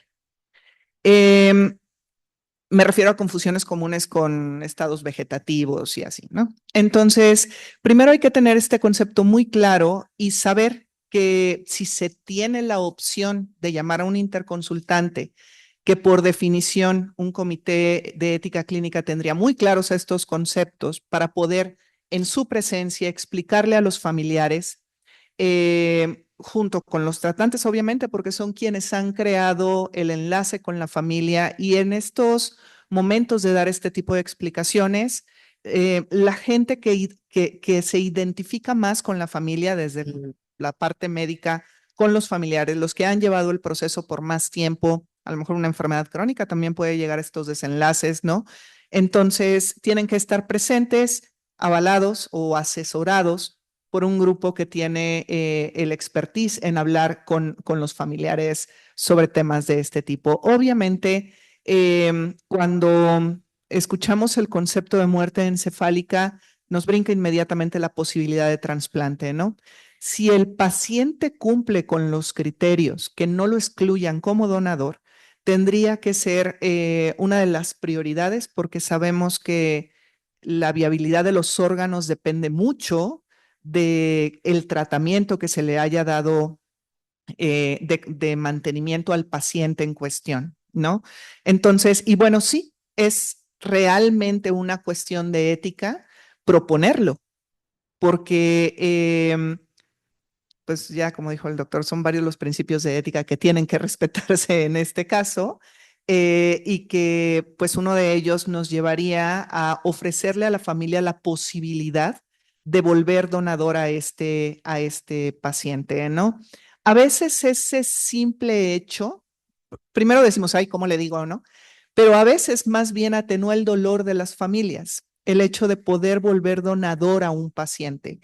Y no necesariamente es una aproximación, digo, siempre será un poco difícil o mucho difícil, pero no necesariamente empeora las cosas. O a veces cuando estás empezando a abordar a los pacientes, a los familiares, te da más, ¿cómo le voy a decir encima de todo que si dona el corazón, ¿no? Pero a veces en realidad es un atenuante, y eso sirva para atenuar también el miedo de los médicos cuando hablamos de eso. Muchas gracias, Carmen. Entonces, podría concluir que el Comité de Ética Clínica tiene como obligación confirmar que el proceso se realice conforme a la normatividad legal vigente y a los protocolos hospitalarios, lo que puede incluir la consulta del Comité de Ética para valorar directamente ambas decisiones, muerte cerebral y la propuesta de sujeto a donador de órganos. Francis, sabemos perfectamente que el personal de enfermería, el 80% es quien verdaderamente está todo el tiempo con el paciente y con la familia. ¿Podrías explicarme cómo se genera ese sentimiento de empatía bajo decisiones tan fuertes como tener un joven que tiene muerte cerebral, que desde el punto de vista médico la enfermera sabe que las probabilidades de recuperación son muy pocas? ¿Cómo generan ustedes ese sentimiento de empatía, compasión, tanto con la familia, pero también directamente con algunos cuidados que tienen sobre el paciente? Pues mire, doctor, este caso es muy interesante. Nosotros aplicamos la ética y la bioética basada en 4 pasos fundamentales, que es, en algunos no va a aplicar este caso, que es promover la salud, evitar enfermedades, reforzar también la salud y evitar dolor en el paciente. Sin embargo, nosotros tenemos esa conciencia de estar acompañando tanto al familiar como el paciente. Nosotros hacemos una empatía, escuchamos al familiar. Por supuesto que nuestros médicos son los que abordan de una forma directa al familiar, al paciente, explicándoles a ellos efectivamente qué es lo que tiene el paciente, porque lo tiene, sus evidencias. Y por el otro lado, también tienen que apoyarse con todo el equipo, porque también hay un equipo de trasplante donde hay un psicólogo, donde hay un psiquiatra, donde hay un abogado. Entonces, a lo mejor haciendo todos equipo, podemos lograr que el familiar no vaya entendiendo qué es lo que tiene su paciente y a lo mejor se logre, que eso es ya posteriormente lo que se busca, que sea un donador. Pero por el lado de enfermería, nosotros trabajamos con ellos con mucha empatía. Con mucha empatía los escuchamos, estamos muy al pendiente qué necesitan los familiares. Sin embargo, el paciente se sigue tratando con todos los procedimientos de forma correcta. No dejamos, pues porque ya declararon muerte cerebral, bueno, pues nada más le hago esto. Nuestra obligación es cuidar nuestro paciente hasta el final. Muchas gracias, Francis. Muy interesantes comentarios y por su... Perdón. Sí.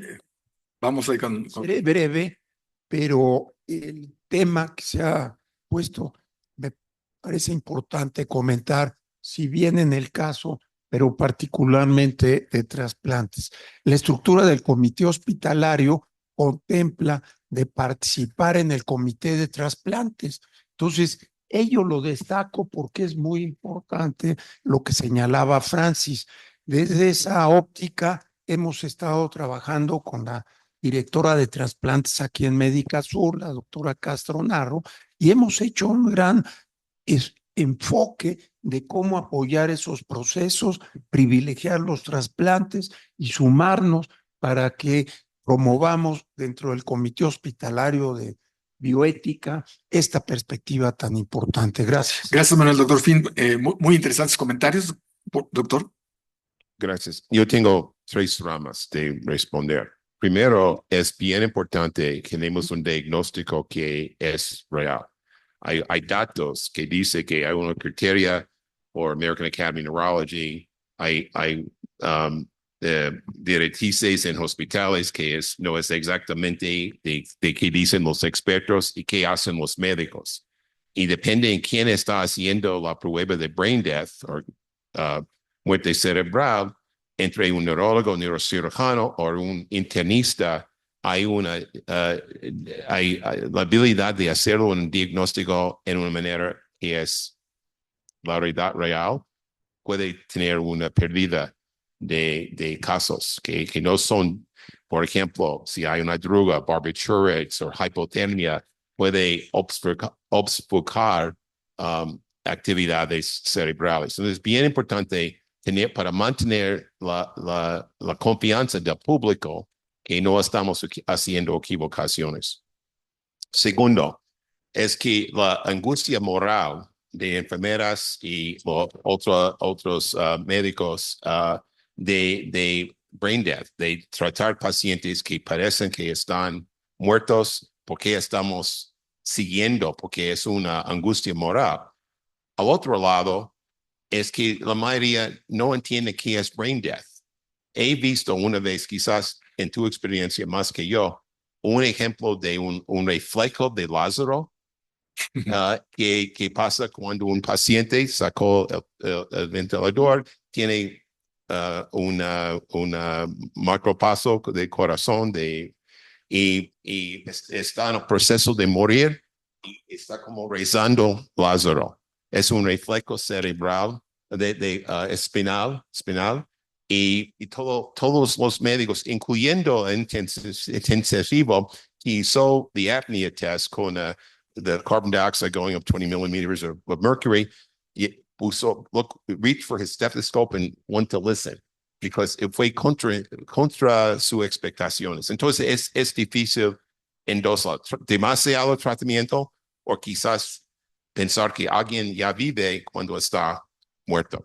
Pero el segundo punto es, como dijiste, es usar intermedios culturales para explicar lo que está pasando. En Nueva York tenemos muchos judíos ortodoxos who no aceptan, unos aceptan, otros no. Y en nuestra comunidad en Nueva York, intentamos de explicar, no vamos a convencer una persona que tiene una formación muy religiosa que su religión está equivocada. Es imposible. Mejor hablar dentro de la tradición y intentar de explicar que hay dos posibilidades. Y hay un cuento en el Talmud de un rabino famoso que está muriendo en el segundo piso y hay unas construcciones en el jardín con mucho ruido. Y los estudiantes del rabino echan piedras a las construcciones para disminuir el ruido, porque Dios estaba llamando el alma del rabino que está muriendo y él no puede salir porque Dios está llamándole a venir al cielo. Entonces podemos explicar que no debemos prolongar una vida cuando Dios está llamándole y hablar hay más decir sobre ese cuento, pero intentas de entrar en la cultura de ellos, cualquier comunidad, para decir que no estamos pidiéndole a perder su religión, sino de entender la pregunta, el dilema dentro de su propia cultura. Ok. El último punto, que es quizás lo más importante, es que mucha gente por causa de Quinlan y el nacimiento del derecho de morir, nacimiento y morir en daños cerebrales muy grave como persistent vegetative state, tenemos una nihilismo contra daños cerebrales. Y en mi vida normal, no hablando de ética clínica, hablo mucho de trastornos de conciencia. Y en agosto, año pasado, publicamos en el New England Journal of Medicine un estudio que hicimos por 16 años con 250 pacientes, 25% de ellos que parecían estado en estado vegetativo o coma, tuvieron, se dice, cognitive motor dissociation o covert consciousness o conciencia coberta. Entonces, es bien importante que distinguir los estados de brain death, coma, vegetative state, the minimally conscious state, porque pueden parecer iguales, pero son distintos y tienen una neurobiología que son completamente diferente y bastante bien. Y además, cuando hablamos de prognosis, brain death no tiene pronóstico, pero el estado vegetativo, en 2018, American Academy of Neurology cambiaron the permanent vegetative state to the chronic vegetative state, porque 20% que parecía permanente subieron a otro estado. La mitad de ellos fue por causa de un misdiagnosis en que fueron en estado de conciencia mínima. Entonces, yo estoy en favor de brain death, no estoy en contra de brain death, pero estamos hablando en una familia de condiciones que tienen una resemblancia familiar que puede confundir y tenemos que distinguir cada uno porque cada uno tiene su propia ética y sus propias necesidades. Muy interesante, doctor. Creo que este caso ha dejado mucha enseñanza. Esos son casos que se ven día a día y solamente me quedaría concluir en este caso en lo particular, que es muy importante el apoyo a la familia, sobre todo en el proceso de duelo y aceptación. Probablemente hacemos muchas cosas científicas, pero volteamos a la familia y el duelo creo que es algo importante que tenemos que enseñar a manejar o seguramente tener que pedir ayuda a profesionales para poder manejar el duelo familiar. Faltan 10 minutos para terminarlo, pero no me gustaría terminar aquí esta sesión sin antes poner un pequeño caso clínico que, dado el tiempo, si está de acuerdo a los paneles, me gustaría que lo discutiera nuestros dos intensivistas, Carmen y el doctor Castorena, ¿no? El tema es el siguiente, o el caso clínico es el siguiente. Un paciente de 75 años de edad llega a urgencias en estado crítico tras un evento cardiovascular. Se requiere una intervención urgente, pero el paciente está inconsciente, no existen familiares presentes, no hay documentos de voluntad anticipada y, por supuesto, no hay consentimientos informados. Esto se ve con mucha frecuencia en las salas de urgencias y a los dos intensivistas nos gustaría que de manera breve, comentarios breves, nos faltan 10 minutos, pudiéramos atacar este caso bajo dos desafíos. Uno, la ausencia de referentes, o sea, no hay familiares, que sobre todo hace complejo tomar una decisión desde el punto de vista terapéutico. Y segundo, la posibilidad de futilidad médica. El paciente no tiene familiares, está en un estado crítico y si la intervención en este caso puede prolongar el proceso terminal sin mejoría de la vida o al contrario mejorando la vida de este paciente. Carmen y doctor Castorena. Los intensivistas estamos del lado fácil de la ética, porque cuando vemos casos urgentes y con amenaza inmediata a la vida, no hay pregunta, tenemos que actuar. En este país está permitido que hagas procedimientos sin consentimiento informado de familiares por parte, más bien, firmando el consentimiento los médicos tratantes. De preferencia 2, pero si es 1 tampoco hay problema. Entonces, es alguna cuestión que luego sí provoca ciertas dudas, pero en realidad en urgencias o en terapia intensiva o incluso en quirófano, cuando hay una situación de amenaza inmediata a la vida y de urgencia donde nadie más puede dar el consentimiento, en realidad no existe pregunta. Si no tenemos antecedentes del paciente, tampoco es algo que sea muy bien visto asumir que podría estar en un proceso terminal. En realidad, si es un paciente que llega a la unidad de urgencias, es desconocido para todos los presentes, no trae ningún tipo de nota, porque por ahí algún intensivista me dijo, yo me voy a tatuar DNR. Entonces, si no hay nada absolutamente que nos haga tener más conocimiento sobre la evolución previa de este paciente, lo que tenemos que hacer es seguir los protocolos de actuación en el diagnóstico agudo. Gracias, Carmen. Doctor Castorena, ¿algún comentario acerca de los principios bioéticos que intervienen en situaciones como la teórica que acabo de presentar? No, totalmente de acuerdo con la doctora.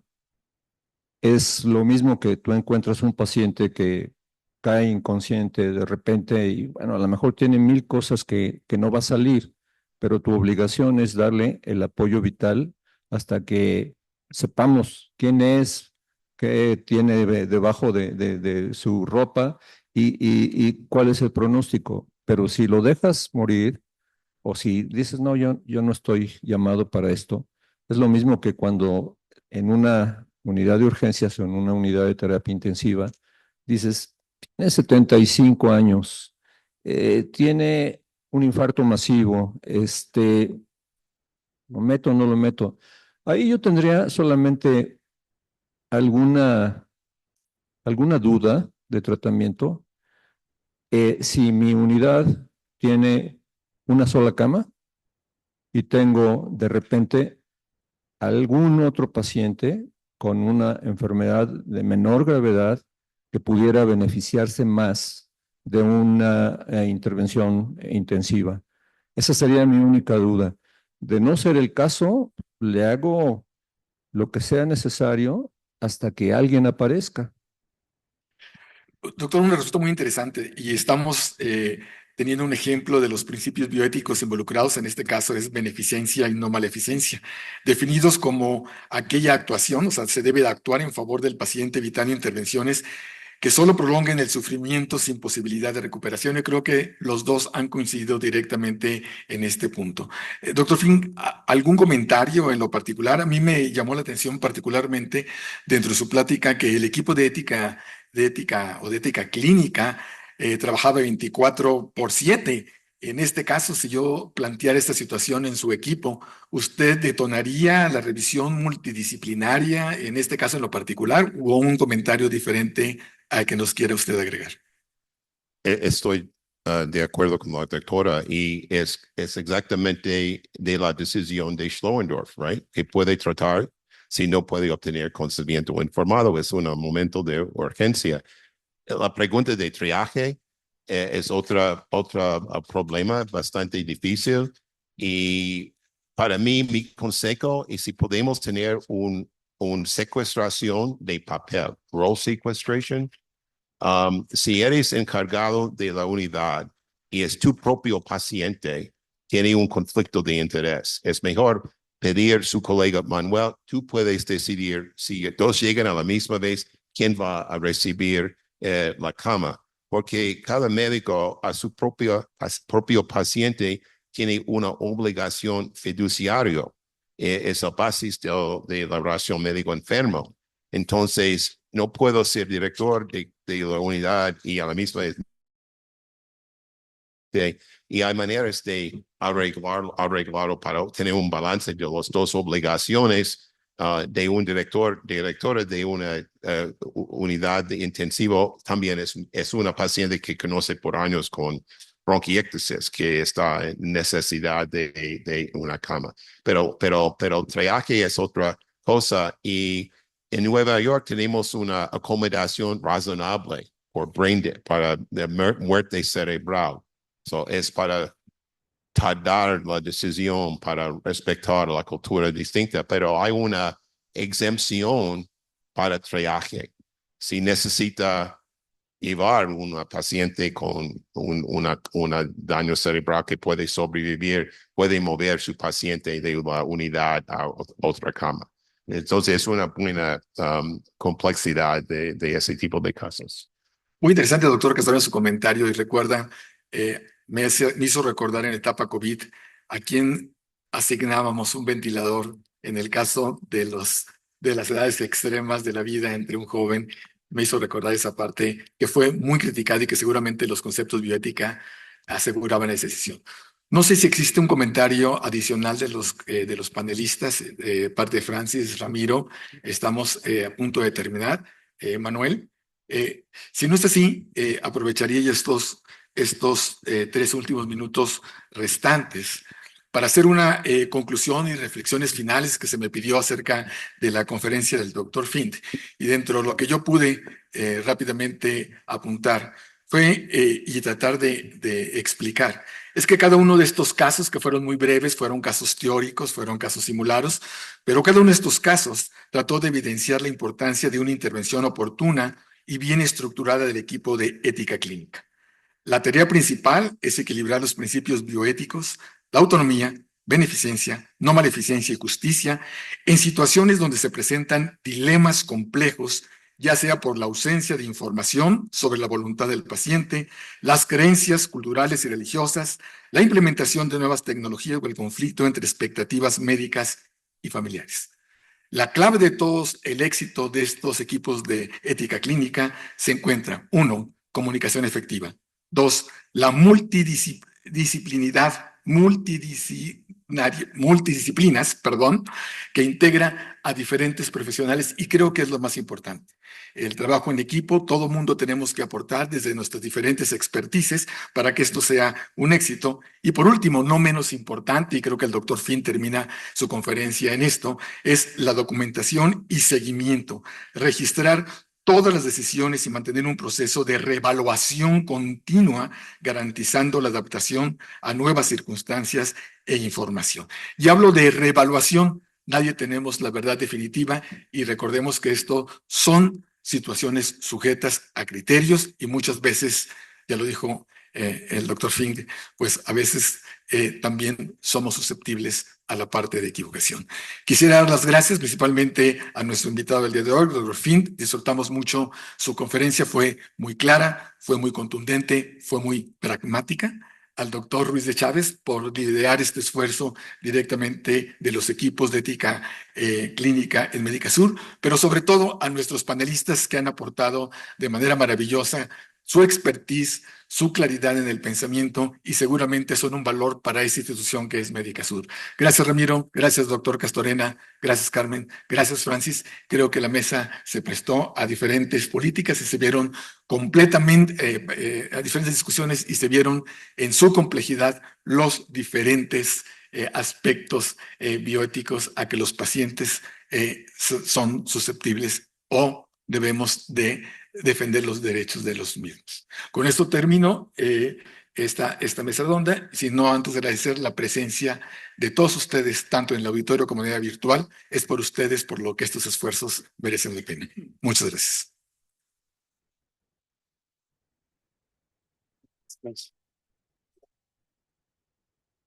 Agradecemos al doctor González Chón la coordinación tan ingeniosa de esta mesa redonda que nos permitió verla todo el espectro que tiene los comités de ética clínica a través de analizar casos muy específicos. Desde luego las intervenciones del doctor Joseph Fins, pero no quisiera dejar de destacar, como se señaló, que tenemos 200 participantes a nivel virtual que han hecho algunas reflexiones, todas ellas de una u otra forma se han dado respuesta a través de las diferentes participaciones de nuestros panelistas y desde luego de doctor Fins.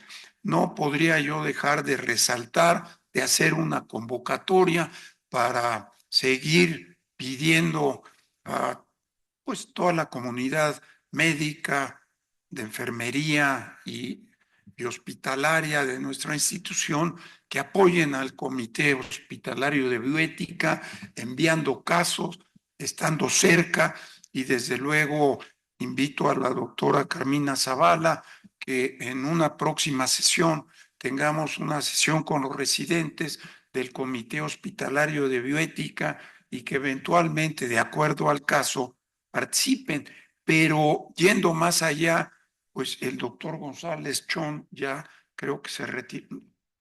Aquí está, perdón, Octavio, quisiéramos pedirte que pasaras al frente y está con nosotros. ¿Quieres pasar, Octavio, nuevamente?